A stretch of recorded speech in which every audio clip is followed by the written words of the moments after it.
and Communities at Duke Divinity School. And in addition to that, I'm ordained in the United Methodist tradition. I served in pastoral ministry for just over a decade and have a true love and also concern for clergy that I know you share as well. Many of you who are engaged in lifelong learning or in other types of ministry. We've already done a little bit in terms of getting to know each other, but I'd like to do just one additional piece. In the chat, I have posted a link, and that link will take you to a place where I'm just going to ask you a couple of questions. And as we get started in today's presentation, I'd love for it to be a conversation, a little bit more kind of interactive than just kind of lecture style. So I've got a couple of questions I want to ask you. And the first question is, why does lifelong learning matter to clergy or pastors? Started to have a few items come in here. Let me just, there we go. All right, so why does lifelong learning matter to clergy or pastors? Because the tools keep changing, because of growth and relevancy, for authenticity, to keep current. In some contexts, it is a requirement for growth and personal enrichment, for sustaining ministry. And then it seems like that a few of you have this idea of effectiveness as well. One of the things that we know about clergy in particular is that sometimes when they get to dry points in their ministry, their first call isn't always to the pastoral counselor, but instead, in some cases, it might be to the local seminary to sign up for a continuing education course or a Doctor of Ministry program. So we know for sure that lifelong learning is incredibly important to pastors, and obviously it matters. Now let me ask another question. I'm curious, how does your work impact clergy or pastors? So looking there at the link that I've already sent out, your options should now have changed. So how does your work impact clergy or pastors? I love this as we're watching to see how your work impacts clergy. Interesting that you note that the #1 way your work impacts clergy or pastors is in terms of providing support to them, but you're also connecting them, you're providing peer learning, updating kind of research opportunities, you're teaching future clergy, you're partnering together in ministry, you're giving them new skills and ongoing training. You're exciting them for the work that lays ahead. You're giving them skills and also a safe place to process information. So these are some of the ways that not only clergy are impacted by your work, but also some of the ways that it really matters. And I want to call upon this idea of support as one of the primary methods that truly is important for the work, the shared ministry that we have in caring for clergy. So today I'm going to talk to you a little bit about the Caring for Clergy research initiative that the Duke Endowment has so graciously funded. Some of you are aware that the Duke Endowment has been a long supporter of, in particular, the health and well-being of clergy across North Carolina. In fact, they funded a longitudinal study of clergy well-being within the United Methodist tradition over the past 12 years. So any question that you've got about clergy well-being, whether it be from Sabbath practices to heart rate variability to body mass index, I mean, we've tracked all kinds of different components that truly relate to the physical health of clergy. But one of the things that we've become aware of in more recent time is that while we can tell you a lot about the individual health and well-being of a clergy person, we know relatively less about the support network that surrounds that clergy person. So how is that clergy person cared for? The way that I have talked with some individuals about this is in thinking about in the book of Exodus, Moses is leading the children of Israel in battle, arms raised, and then he becomes weary. His arms begin to drift downward, and Aaron and Hur come alongside him to support and sustain his arms. That's one example within a biblical narrative of a leader experiencing support, but we can think about it in so many different ways. So for instance, in the New Testament, we might think of the story of Mary and Martha. Mary was there at the feet of Jesus and is complimented for being there, but Martha has an incredibly important role to play because she's caring for the needs of Jesus during that particular moment. Well, much like Aaron and Hur, or perhaps like Martha, you all care for clergy in some way, shape, or form. And we are interested in knowing more about what it is that you do, about how it is you are supporting the clergy that are in your care. So while the Duke Endowment has kind of said to us, like, we know a ton about the individual health and well-being of clergy. We know a lot about Moses. What we know relatively less about are Aaron and Hur, or to put another way, about Martha. So what we've designed is a national study that will begin to actually be launched next week, and will look at these particular individuals across a number of different categories.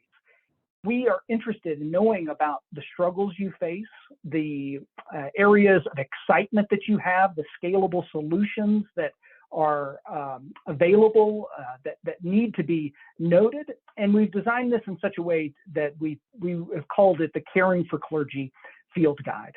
So I'm going to just, over the next few moments, take you through each of those terms to give you a bit of an imagination behind this particular study. And then we'll have a time for conversation after I'm done. So please feel free to take notes or to engage in kind of keeping those questions at the forefront.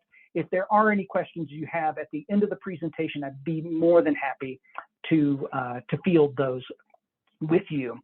So the first term that is really important here is clergy, or pastor, depending on the tradition. And if any group knows this, it is you, that there are a lot of different ways that we can define what constitutes a clergy person. So we can think about it based upon perhaps education status or ordination. We can think about place of service. We could think about clergy in terms of active or retired. There are a lot of different ways we can think about what constitutes a clergy person. And in fact, we did a just kind of a thought analysis in our office on a whiteboard, and this is the spectrum that we came up with, all the way from those that are engaged in congregational ministry to those that are not engaged in congregational ministry. And I would be one of those. So I'm ordained, as I mentioned, in the United Methodist tradition, but I'm not currently serving in a local pastoral appointment. Well, for the purpose of this particular project, what we're really interested in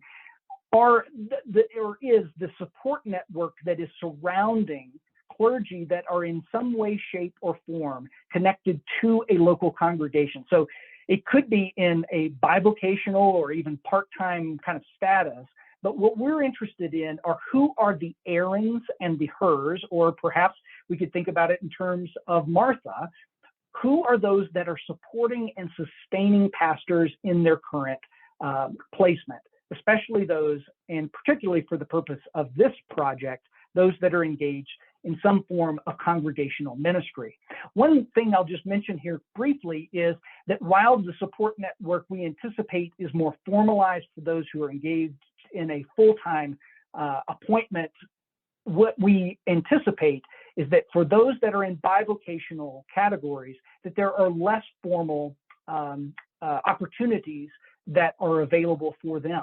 So we're really interested not just in the support network that's surrounding those pastors or clergy that are engaged in a full-time way, but also in a bivocational way as well.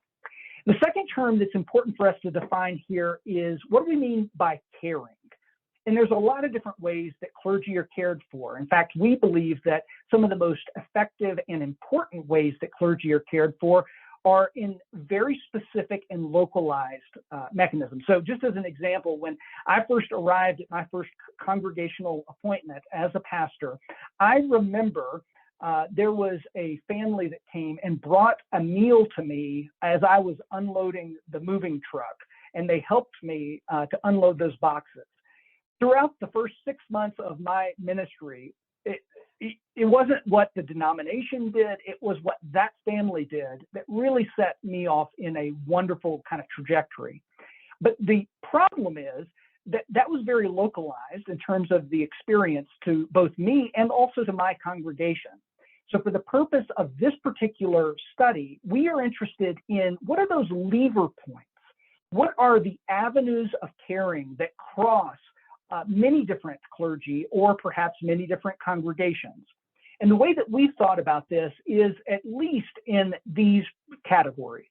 So we think that denominations, and here you can read denomination perhaps as another term for networks or associations, perhaps really when we think about non-denominational congregations and their pastors as well. But basically, there are networks and associations, whether they be denominationally affiliated or not, that are really important in terms of caring for clergy. We also think that there are some funders that are important here as well. Some of you have mentioned that you're involved in some grants, perhaps from Lilly Endowment, Thriving in Ministry being one of those. So we know that there are funders like Lilly Endowment, the Duke Endowment, Murdoch Charitable Trust, and so many others that are important to this particular constellation. We think that there are pension, benefits, and insurance officers, whether those be associated with a denomination or not. So just as an example, Brotherhood Mutual is the second largest insurer of clergy nationally. They would be in this particular category as well, as, for instance, in my own tradition of the United Methodist Church, West Path Benefits and Investments, which is our denominational carrier for our pension program, and also in some cases for health benefits as well. We think that there are frontline providers, and for us, this is an umbrella term. So it represents everything from those that are involved in a marriage and family therapist, the spiritual director, the coach, the retreat center provider. We could go on and on, but there are frontline providers who interact with many different clergy across many different congregations. And then finally, and part of the reason why we are gathered today is because we believe that continuing education is an incredibly important role for clergy. As I mentioned earlier, sometimes when clergy are getting to that dry point in their ministry, their first call is not necessarily to the pastoral counselor or to their spiritual director. Sometimes what they do is they sign up for a Doctor of Ministry program or a certificate program that many of you might lead. So these are some of the avenues of caring that we find are incredibly important. Just a couple of notes here. First is that while these are certainly distinct categories on this slide, we don't mean to suggest that these are distinct categories in a global sense. These are not mutually exclusive. So I'll just kind of note, because I know we've got some folks from the Presbyterian Church USA on the call. The Board of Pensions for the PCUSA is a denominationally affiliated pension board, but they also provide some continuing education services and contract with some frontline providers as well. They provide some source of funding and also maybe are a sub-grant in some cases, like when Lilly goes about and doing things such as economic challenges facing pastoral leaders. They have chosen, Lilly Endowment that is, to work with the denominational pension boards in many cases. So these are not meant to be mutually exclusive categories, but instead just some frameworks that help us to get our arms around how we might think of Aaron, her, or Martha in that particular analogy. The second thing that I want to mention here is that in many cases, these particular groups are siloed, either by their own specific subsector or perhaps by their denominational or theological tradition. So in my case of the United Methodist Church, there are mechanisms that are involved for cross-sector collaboration within our denomination but we're not necessarily in most direct conversation across the board with the UCC or with the Southern Baptist or other groups as well. And then also for the specific subsector. So as an example, the PCUSA Board of Pensions is a member of the Church Benefits Association.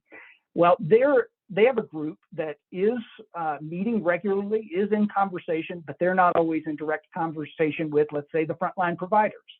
You all represent one part of this constellation as far as continuing education providers. So what would it be like if we were able to put these different voices in greater conversation together to get perspective about how clergy are being supported in a long-term way?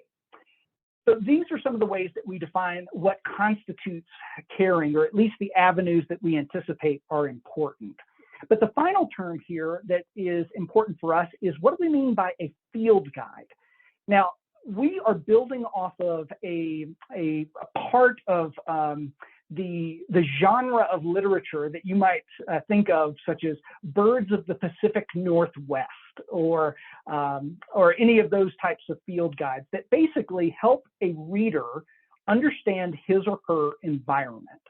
So what we are about to launch out on is a national study of these different types of individuals that we've just defined to better understand who they are and what they're doing. So for us, a field guide has at least these 4 components. The first is we want to define the field. So who's out there? And then second, what are the major trends in the field? So what is going on? What's the activity that is taking place? The third piece for us is to provide some illustrative case studies. So in addition to the graphs, the facts, the figures that we certainly want to produce, we also want to tell a story that might help people to better understand what's happening, that maybe there's an innovative solution out there that we all would benefit from knowing about, or maybe there's a struggle that someone in this particular area is having. Well, we want to know what that is. And in so doing, then we can provide some illustrative case studies that actually help to illustrate what is taking place within the field. And then the final piece for us that's really important is to provide a framework for advancing practice. So what we're trying to think about here is, no matter where you are in this particular field, how do you take your next best step forward? And all of this, what we hope that you hear is, it's not enough for us to just do a peer-reviewed academic study. Those are certainly things that we want to do, but that's not enough for us. We actually want to create a tool that will help you in your work, and eventually helping then clergy in the process. So our process for the past 6 or 8 months has been to try to define who is in this particular field. And thus far, we have identified more than 1,000 different individuals or organizations across the United States primarily, and a few in Canada as well. Obviously, just for the purpose of our study, we're concentrating on North America with a particular emphasis on the United States, but certainly we're interested across North America to understand what's happening. What would it be like if these different groups got together? What would it be like if they began to learn from each other about their similar struggles or their pain points? And I'll just give you a quick example. So a few weeks ago, I was on a call with Westpath Benefits and Investment, which is the United Methodist Board of Health and Pension Benefits. And they were talking about a new program that they have that they've designed, where clergy can go out and seek counseling services, and then just they can submit almost like for insurance purposes, and they can receive reimbursement. Well, there was a gentleman who was on the call, and he began to kind of question this because he's from North Dakota. And so he said to the presenter, he said, "I love this idea, but," he said, "I just need you to know there are only 2 providers in all of North or South Dakota that accept this form of insurance. So here, while you think you're providing this great benefit, my clergy don't have access." What would it be like, and this is the place where I'll leave you and we'll turn towards any questions that you might have, but what would it be like if these different groups were in closer conversation, had an awareness of what was going on? How might it change the way that funders think about their funding if they better understood the needs of the providers that were actually facilitating the services? What would it be like if they understood, for continuing education purposes, what your struggles were, or where you were just so excited about a particular model that was effective in some way, shape, or form? So that's a little bit about our Caring for Clergy field guide. As I mentioned, we are going to be fielding this beginning next week, and we wanted to invite you all as a select group really to consider to partner with us in this particular effort. We hope that you will take our survey so that we can then provide the results back to you.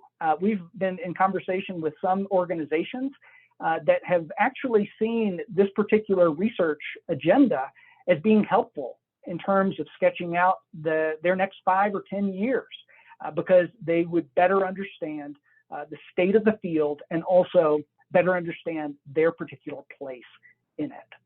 So that ends my formal presentation. I know we've got a few questions that you all might have, and I'd be more than happy to field any of those that you have. Okay, well, thank you, Thad. Folks, you're welcome to go back into gallery mode. The button is up there in the top right corner. Just move your mouse up there. You'll see the button that says view, and then go into gallery mode so that we can all see each other. And we're probably a small enough group that you can just open your mic and ask questions, but I'd invite you to do that now.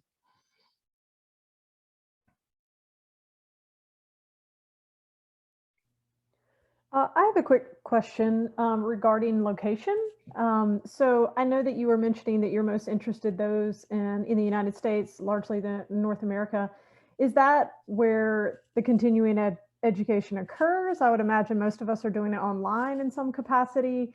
I'm in a unique situation whereby I run my organization from abroad, but my students are from 23, 30 different countries, most of them being North American based, most of them having theological education occurring in many of the denominations mentioned here. So how would you define where someone's based if they're online, kind of essentially running it from anywhere?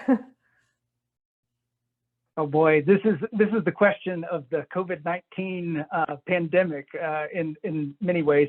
Right now, my wife and I are actually working remotely, which is part of the reason why my internet connection wasn't as stable as I would have hoped.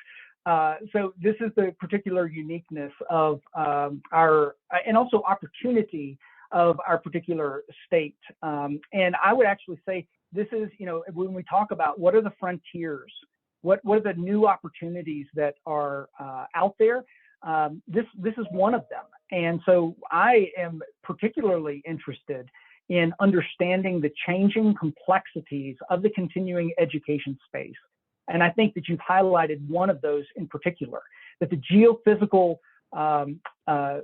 location of an individual might not actually be within the confines of a traditional model. Well, this is going to be something that would be really helpful for those that are thinking about funding continuing education opportunities and also the impact that they make beyond just a specific geographic region to include other areas as well. So we are concentrated right now just in the same way that we've kind of tried to think about how do we define what a clergy person is. There's a lot of different ways we could think about that. We've tried to kind of hone that in towards the support network that is surrounding those in a congregational placement. And in the same way, we've tried to think about, just as a starting point, what's happening within North America and particularly the United States. But that is a starting point, I would say, not necessarily an ending point. We would love to learn about international opportunities and indeed our brothers and sisters who are in transnational context is something we're really interested in. So thank you so much, Lindsay. Hopefully, does that answer your question? Great, thank you. Anyone else have a question or comment that you'd like to make? I wanted to point out Helen Blyer, who is, her photo's not up right now, but she's the researcher that did our ALLLM study for mapping the landscape of lifelong learning. And she and an assistant are finishing collating the data. And I told you I would introduce the two of you. So this is your first introduction, and I will follow up with an email. She is very willing to share some of her data and continue in the conversation with you. And we are delighted to be able to support it. And those of you who are in this call that have responded to that survey, we're sharing. We like to share well with others. We also do have members who are not on this call from Ireland, the Republic, and Northern Ireland, and New Zealand. So we've got some other, if you want some additional information. Thank you so much, Sarah. And just to follow up on that, one of the things that we want you to know from just the outset is that we actually think the only way that this particular project is successful is that if we who are stewarding it initially hold it very lightly. So this is not a Duke thing. This is not, this is not something just about me. What we intend to do is to take the aggregated data and make that publicly available. And also we're interested in learning. As you mentioned, Sarah, we know that there is particular work that your group has already done. So we want to think about how can we highlight, how can we advance and build upon the good work that you all have already done. We see this as a partnership, and we know that that's the way that it would be most effective long-term for the benefit, not just of us, but ultimately for the clergy that we serve. Karen, I think you might have had a hand raised a minute ago. Yes, Thad, it sounds like the lion's share of what you're planning on this first phase is really descriptive of what's happening and who's doing what through these different avenues, what the gaps or pain points are. Could you say a little bit more about your plans to evaluate the effectiveness of the different strategies that people are taking and the impact we're actually have, like, are we actually caring for clergy well? That's a question I'd like to know. Yes, absolutely. Thank you so much, Erica. And it's such a great question. So what we feel like we need to do in terms of an exploratory study, this is something that is so big and ambitious that it keeps me up at night, and I worry about how we're going to pull it all off.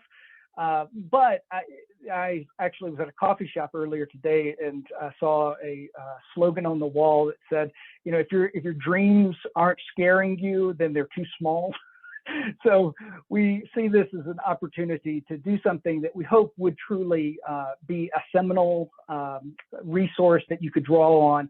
And the first piece of an exploratory study certainly is to describe the landscape. So just as you think about the field guide for birds of the Pacific Northwest, you have to have a really good understanding of who's out there. What does that bird look like? How do I know it when I see it? So certainly there is some descriptive elements, but we actually see this as a longitudinal project. So the IRB that we established, we can ask these questions for the next 30 years.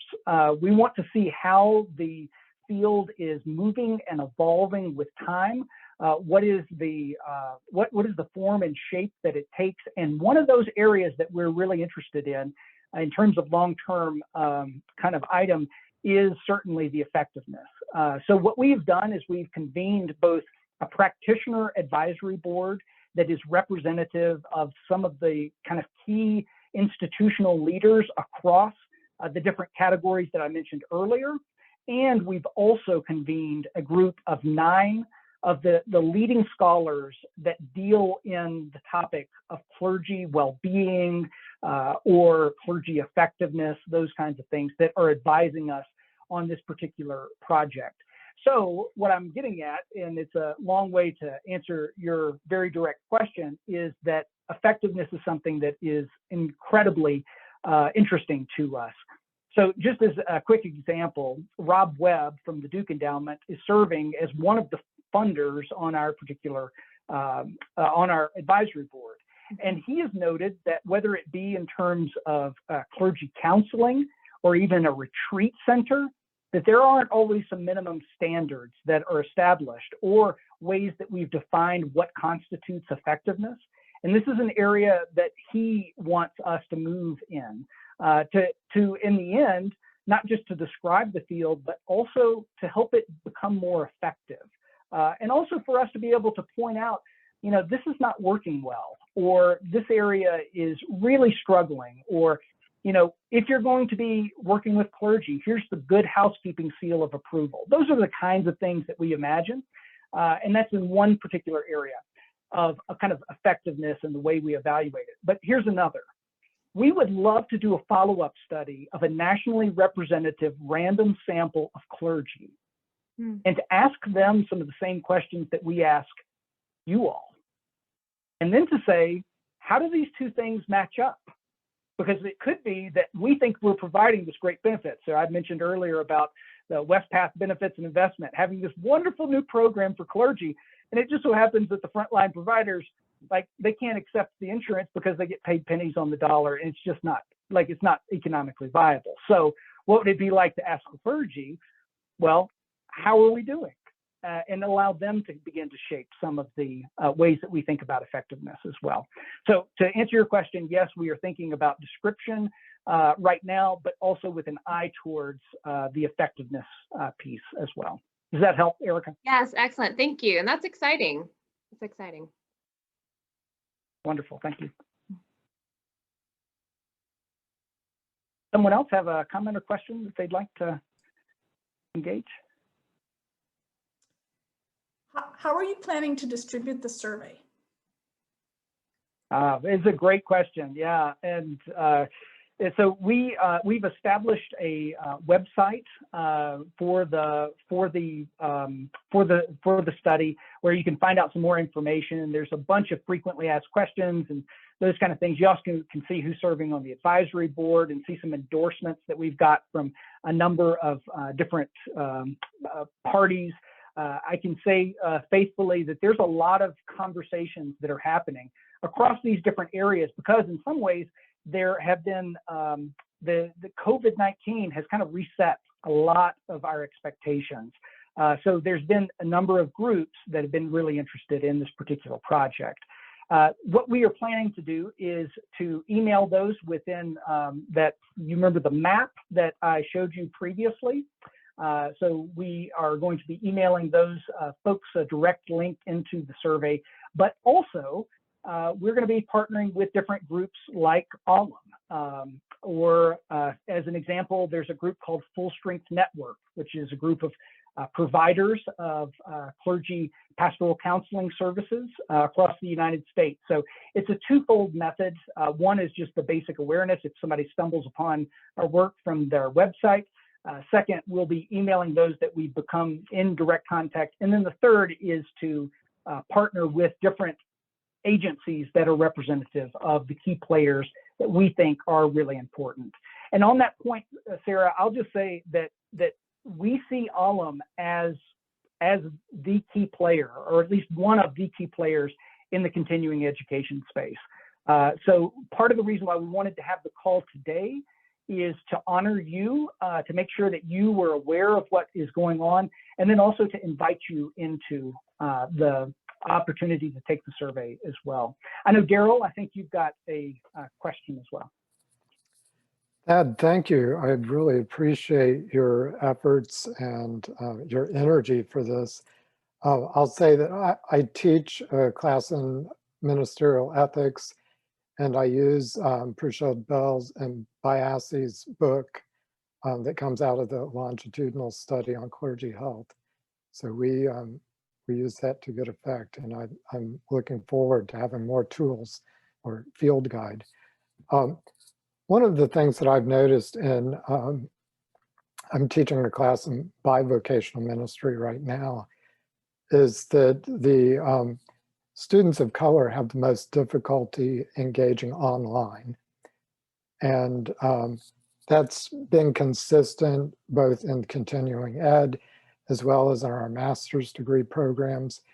And so I'm wondering, in a online survey, how do you avoid the data skewing white, affluent, and full-time? because those folks who are working partially funded positions bivocationally, those folks who are rural or are not in affluent areas, whose regular medium of communication is not online, and for persons of color and immigrant communities, how are you going to reach those pastors who, in fact, I think are in the most need of support as clergy? This is such a wonderful question. Thank you very much, Daryl. And just to affirm both the spirit behind your question as well as the question itself. So one important clarification here, in the analogy of Moses, Aaron, and Hur, we're going to be, at least at this initial phase, surveying those that are the Aarons and Hurs, not the Moses. So we eventually would be very interested to survey clergy and to understand their particular needs. That gets right to the heart of the question that I think Erica had asked previously. But the question is, how are we specifically engaging with communities of color, with minority communities? And we might also think about folks such as that are serving under-resourced groups like those that are in bivocational ministry, or perhaps women in ministry as another category as well. So what we've tried to do is to be very strategic in the way that we have first and foremost established our advisory board to be diverse in terms of theological tradition, as well as race and denominational affiliation. And so that's the first way that we want to be very sensitive in terms of those that are actually shaping what the questions are. Then second, we have partnered with some of the members of our advisory board as well as other groups to ensure that we are specifically inviting into this particular study those that are within minority populations or those that don't have immediate access in the ways that you've described. So just as an example, we will be partnering, we hope, with the Samuel DeWitt Proctor Conference as one kind of group that is, we know, very important. We just became aware of another group that meets out of the Pacific Northwest, the largest gathering of African-American clergy that exists within the United States on an annual basis. So we are very interested in ensuring that the voices are representative across many different criteria. Then also, and this kind of leads to another point about the particular survey that's important to note. We have highlighted the survey because that's our first kind of entree into this particular conversation, but we see it actually as a mixed methods study, and we will be hosting a number of focus groups as well as conversations across many different criterion that would help for us to provide, here's what we're hearing out of the data. You tell us, like, where does that not work for you? Or what are we missing? What have we not heard from? So those listening sessions, those focus groups are going to be incredibly important for us moving forward. Hopefully that helps answer the question, Daryl. So there's a question in the chat from Karen. She's got noise in the background, so I will read that aloud so that it's captured in the recording. Karen writes, I have a couple of wonderings. Will doing this research at this stage of the pandemic indicate a greater than typical need? I was also wondering about bivocational leaders also, thanks, Daryl. And I'm also wondering about any account of needs across ages and stages of vocation. This is wonderful. Really, I'm just so grateful for this particular question. And we know that this is a unique time in the kind of place where we are in the pandemic, coming out of the pandemic. And we actually see it as a really kind of strategic time, where, as I mentioned earlier, things are being reset, and it offers us an opportunity to begin engaging in some meaningful conversations. Just as an example of the way that we think about the survey, there's a question on the survey that asks about, have you engaged in a formal process of listening to, or kind of surveying the clergy that you serve in the past 12 months during the pandemic? We actually, I mean, if folks haven't been listening to the clergy that have been totally dislocated from their pulpits and their flocks over the past year, then that might tell us something about the state of the field, about how responsive we are. So we've got some questions on the survey that specifically are trying to get at, what's new during the pandemic, but also what's tried and true. What are you finding to be effective or scalable? We actually see those as kind of two sides of the same coin.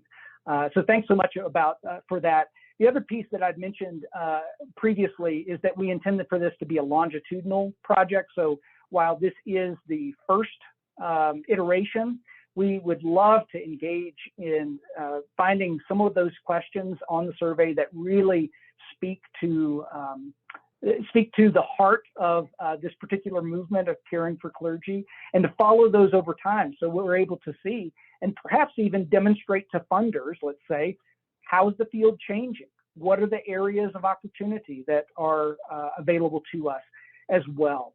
And then finally, just to affirm the needs that are present for bivocational folks. I actually see this as one of the keystones of our effort, because we know that ministry is changing rapidly, that the traditional models of education are no longer sufficient. Perhaps maybe the Master of Divinity is not the primary mode by which the clergy in the future will be trained, and they might be in fact trained through some continuing education opportunities that you and your colleagues offer. Well, if that's the case, then we would love to be able to support that, and also to define it in terms of its empirical validity as well. So this is one of the areas where we're hoping to provide some perspective for you all as well.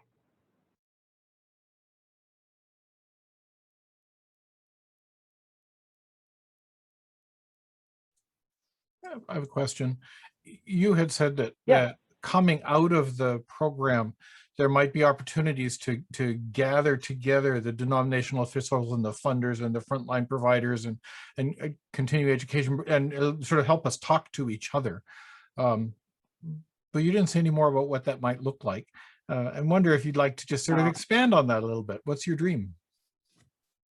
Absolutely. So one of the things that we have been dreaming up is something that we call the Common Table Collaborative.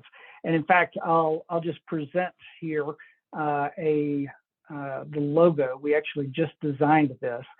This is something that we have been kind of playing around with for the past year. We want to, as we are surveying this particular group, we also, and it's a very strategic move, we want to build out the community that would offer a platform for that very conversation to occur.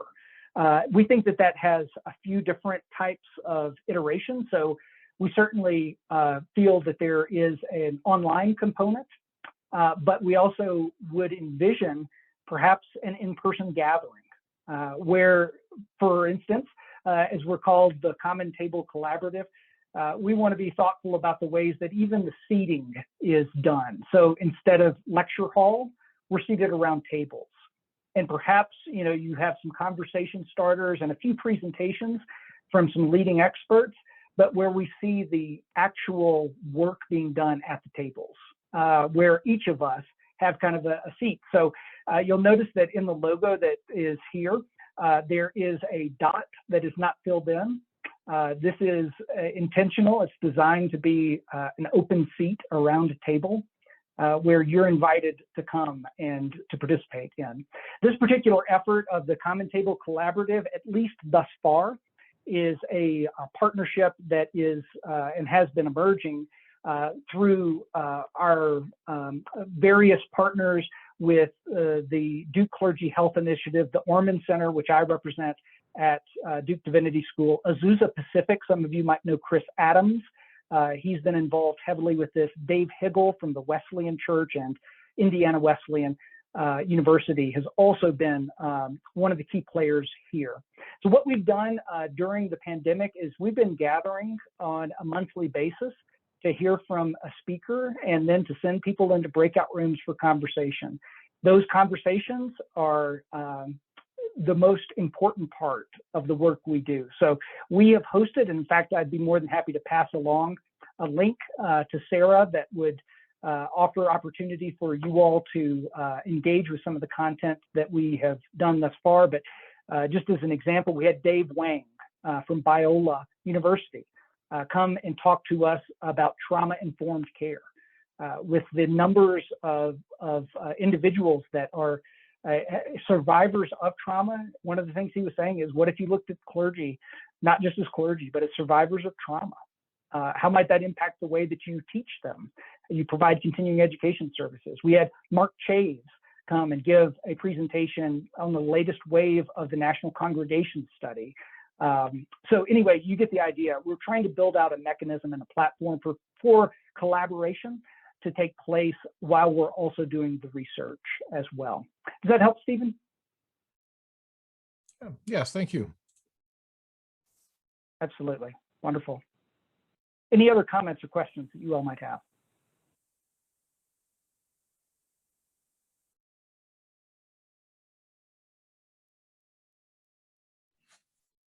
I'm just grateful for Yes, I'm just grateful for the fact that the care and well-being of clergy is being thought of in a comprehensive sense. I mean, the data that are starting to come out now in terms of anticipated early retirement and departure rates, attrition from congregational work, particularly due to the pandemic, they're well, let's just say the numbers are good for the students who are going to be graduating the next couple of years, but it's kind of terrifying. And what I am concerned about is the lingering trauma and vocational disappointment of the people who are either on the verge of leaving or choosing to leave.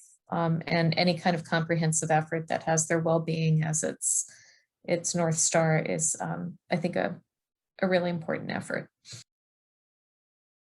Thank you so much, Helen, for the affirmation. Yeah, this is, we've tried to think about it in at least as comprehensive as a way that we can imagine right now. And what we, one of the things why I like one of the reasons why I like the analogy from the Exodus account is that it wasn't just Aaron, but it was Aaron and her, that there were multiple individuals that were involved in supporting and sustaining the leader in that particular moment. And we know that none of us alone can be fully either responsible for or totally effective in our work unless we're kind of joined by others in this particular effort. Now, the way I think about that theologically would be in terms of the body of Christ, the way that Paul talks about this particular topic, that we each have a certain role, and all of that, when combined together, is extraordinarily important. It creates a holistic opportunity to offer care and support in ways that we hope are effective. And to the point earlier about closer conversation, I mean, if we could collaborate with others across denominational or theological tradition or even sector, we might become more effective in our own work. We might learn something that, let's say, that the Nazarenes are doing that is working so well, that's having extraordinary impact. We might learn something that the folks in the PCUSA are doing where they're finding like, hey, just avoid this, like don't try this again. So that holistic approach certainly has been part of our overall. Lindsay, I think you might have another question. Yeah, so when you brought up the trauma-informed care, it reminded me, so at the School of Global Citizenry, we have 2 instructors, one of whom was a seminary adjunct and moved to the School of Global Citizenry to begin hosting with a different, kind of a different bent on their work. And then the other is a faith-based nonprofit, one of them handling the training of movement chaplains. So Black Lives Matter, the trauma that's coming from the day and age which we live in, and continued systemic racism in today's society. And then the other dealing with just what you were mentioning, the trauma-informed care, but those people who are now turning around and using that trauma they've been through to care for others. These are two of our largest courses. So in a given year, 700 to 800 students are coming through those courses. And the large majority of them either in seminary or having graduated from seminary, but not part necessarily of an established kind of brick and mortar congregation. I don't know if that would be of interest to you, but it seems to be a growing demographic. Like I said, this course went, it was the first time it was offered at the School of Global Citizenry, it was large at best, but the next time that it was offered in unison with the pandemic, it was enormous, to the point that we had to hire some folks to continue to manage all of it with us.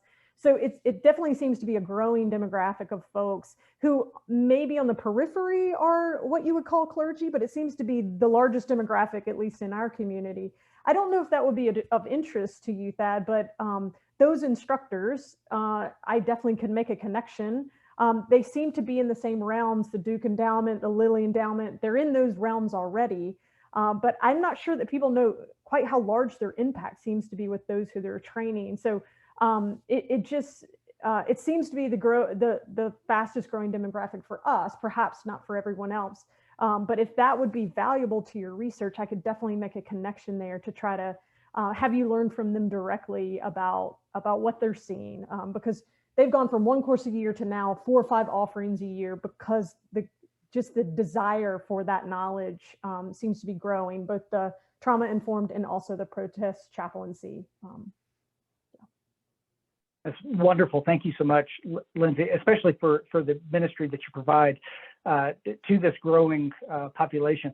And this is one of the areas we're certainly interested in. We want to know, how is pastoral ministry changing, which has profound implications for theological education, as an example, or continuing education, or the ways that we think about certification. So yes, we would love to learn from you. And also, I want you to know too, and I'd be remiss if I didn't say this, amongst a number of academics who are on the call, as I mentioned earlier, we hope to start a conversation, but we don't see ourselves as the finisher of the conversation. We know that there are more opportunities for inquiry than we're going to be able to offer.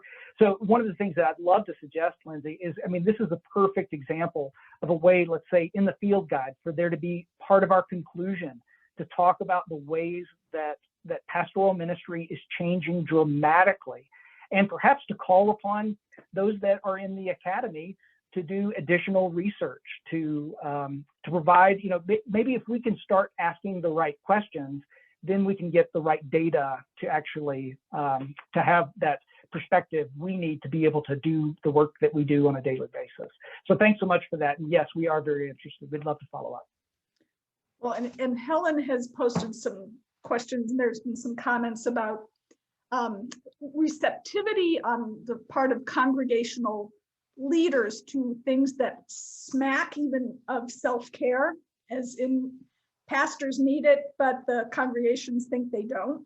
So that's another facet of the trauma that is out there. But the other aspect is, my colleague Israel Galindo shared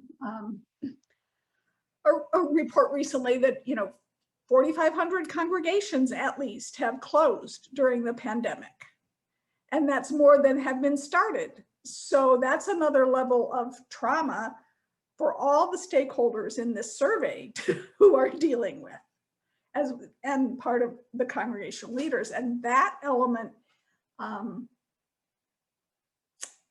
be curious, that's going to show up somewhere in the study as well.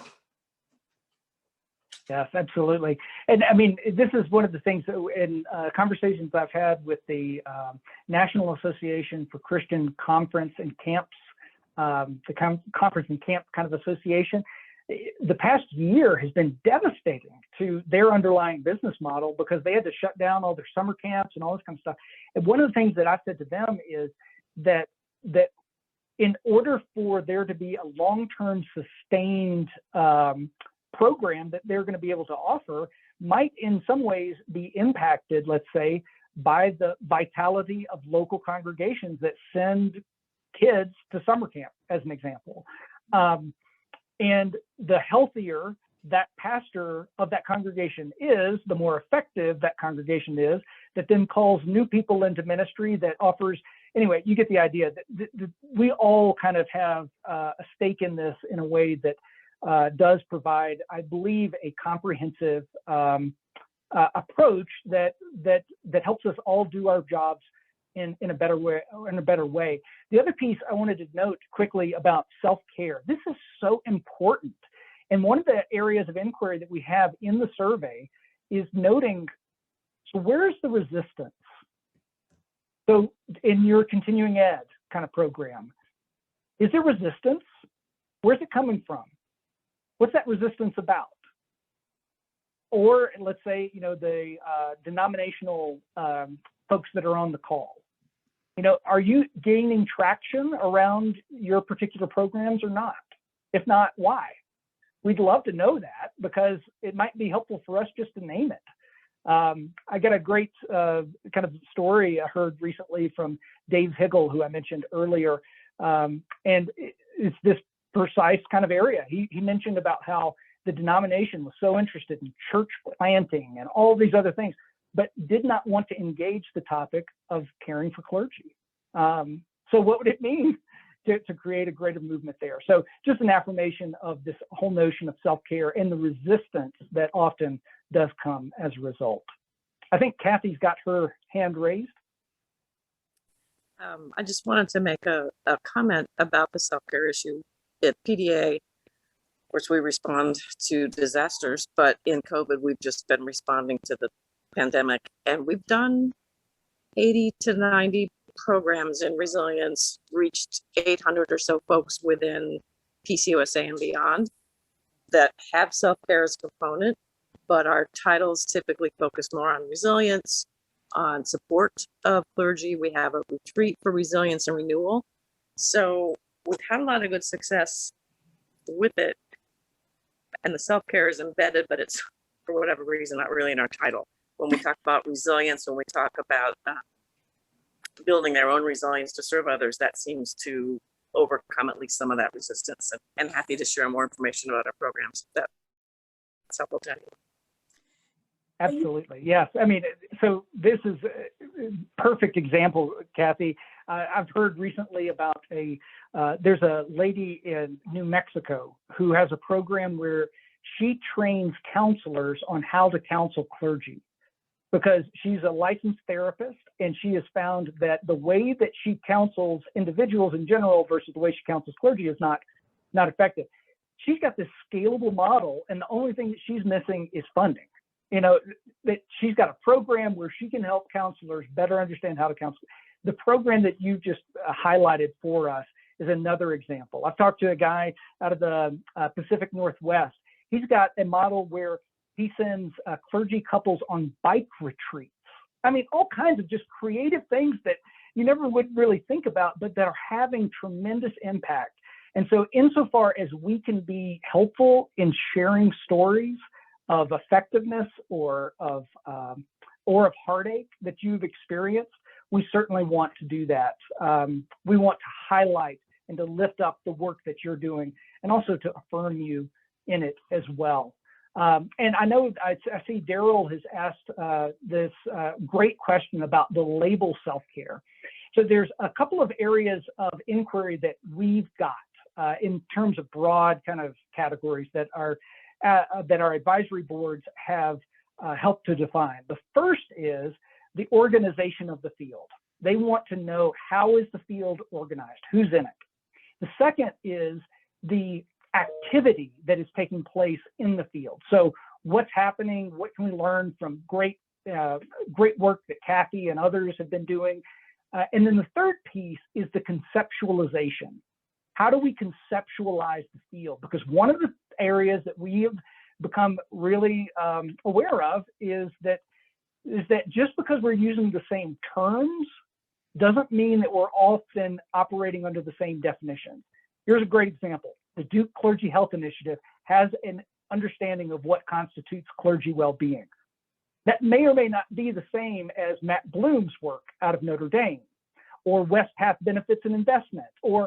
So if we could just better understand how people are understanding their work and what constitutes care for clergy, what constitutes self-care, those kinds of things, we might be a lot further along in terms of just having a glossary of what we mean when we use these terms, so that we're not talking past each other, but we're actually able to engage in conversation with each other in a more effective way.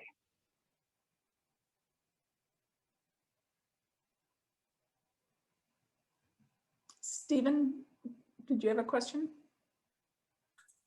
There it goes. Sorry, I was pushing the unmute button and didn't happen. One of the things I think we need to be cautious of around self-care is that it's very easy to blame the victim, and we individualize it. We talk about clergy that don't take care of themselves, or clergy who are in trouble, or clergy who don't take care of themselves, clergy who are struggling with depression or burnout are the ones who did bad things and they weren't good clergy. And there's a moral cast we put to that. I think we also need to be aware of the water that clergy are swimming in. And this is hitting me between the eyes right now when I'm working with people preparing for retirement. The folks that I'm working with are depressed because on their watch, the church has shrunk. On their watch, the church is half of what it was when they went into this job, and they feel responsible. And then they feel like if they just take the next phone call, if they just skip the next choir practice so they can go and do the next thing, if they could just preach a better sermon then. And so we're starting to look at ways to address the systemic anxiety, depression, trauma that clergy are living within, and try to take away that moral judgment that clergy who are sad or bad, because that ain't necessarily so. Absolutely, yeah. I mean, this is so important, Stephen. I mean, this is the as you mentioned, not blaming the victim, but actually kind of providing a sense of hope and expectation and opportunity. We certainly want to be critical in our analysis of the field, to be able to eventually, as Erica mentioned earlier, to be able to say, look, this plane just won't fly if you're going to build it with these pieces. But by the same token, we actually see ourselves as hopefully trying to start a movement. And we know that in order to do that well, we need to paint a vision of a preferred future. So I mentioned earlier about the frameworks that advance practice. So the idea behind this whole idea of a field guide, as we've thought about it, is not just simply to be descriptive or even critical on its own of the field, but instead to say to the field, here's how you take your next best step forward. And not just in a prescriptive way, not in a like you have to do X, Y, and Z way, but to say like, here's what we found to be effective, or here's the questions that you need to be asking. Because if you don't ask these questions, maybe in your own particular theological tradition and coming up with the solutions that are right for your particular context, then you won't have engaged in a holistic evaluation of what it is you're doing. So anyway, just to say, Stephen, wonderful comment, and thanks for that. Really, I appreciate it.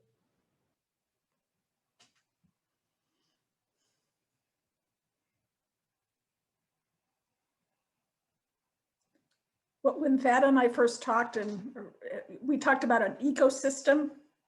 And so this is a large part of what we have been describing, and each of you from your points in the and even the subset of those systems within the systems, and the importance of people like us and our colleagues talking in that respect and acknowledging. I'm interested to participate in the survey and to